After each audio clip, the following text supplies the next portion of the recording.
સુરત શહેરના લિંબાયત વિસ્તારમાં પતિ હૈદર અલી દ્વારા સેક્સની ગોળીઓ ખાઈને પત્ની ઉપર ત્રાસ આપતા આખરે પત્ની ઇશરતે કંટાળીને દૂધમાં ઝેર આપીને પતિની હત્યા કરી। સુરતના લિંબાયત વિસ્તારમાંથી એક કંપારી છૂટી જાય તેવી ઘટના સામે આવી। એક પત્નીએ પોતાના જ પતિની હત્યા કરી નાખી। આ હત્યા પાછળનું મુખ્ય કારણ પતિ દ્વારા લેવામાં આવતી સેક્સ વર્ધક દવાઓ અને તેના કારણે અપાતો અસહ્ય શારીરિક ત્રાસ। મૃતક હૈદર અલી મુંબઈમાં નોકરી કરતો હતો અને મહિનામાં એકવાર સુરત આવતો હતો। પત્ની ઇશરત જહાંએ પોલીસ સમક્ષ ચોંકાવનારો ખુલાસો કર્યો કે પતિ સેક્સવર્ધક ગોળીઓ ખાઈને તેને ત્યાં સુધી મારતો અને પીડા આપતો જ્યાં સુધી તેને શરીરમાંથી લોહી ન નીકળે। આ હેવાની દર મહિને વધતી હતી। શારીરિક અને માનસિક ત્રાસને કારણે પત્નીના મનમાં પતિ પ્રત્યે ભારે રોષ ભરાયો।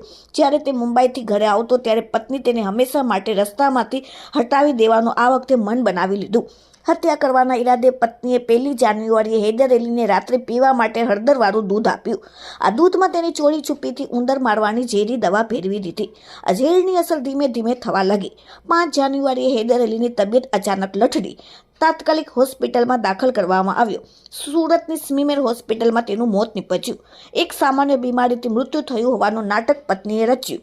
હૈદર અલીના મૃત્યુ બાદ લાશને ઘરે લાવવામાં આવી। મૃતકનો ભાઈ હૈદર અલીની લાશને બિહારના ચંપારણ ખાતે તેના વતનમાં લઈ જવા દફનવિધિ કરવા માંગતો હતો। પત્ની ઇશરત જહાન જીદ પર અડી કે દફનવિધિ સુરતમાં જ કરવામાં આવશે।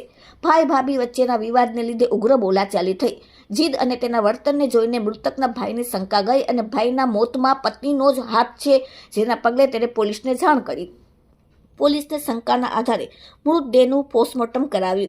પોસ્ટમોર્ટમમાં જાણવા મળ્યું કે માત્ર ઝેરથી મોત નથી થયું, પરંતુ મૃતકનું ગળું અને છાતી દબાવવામાં આવી છે।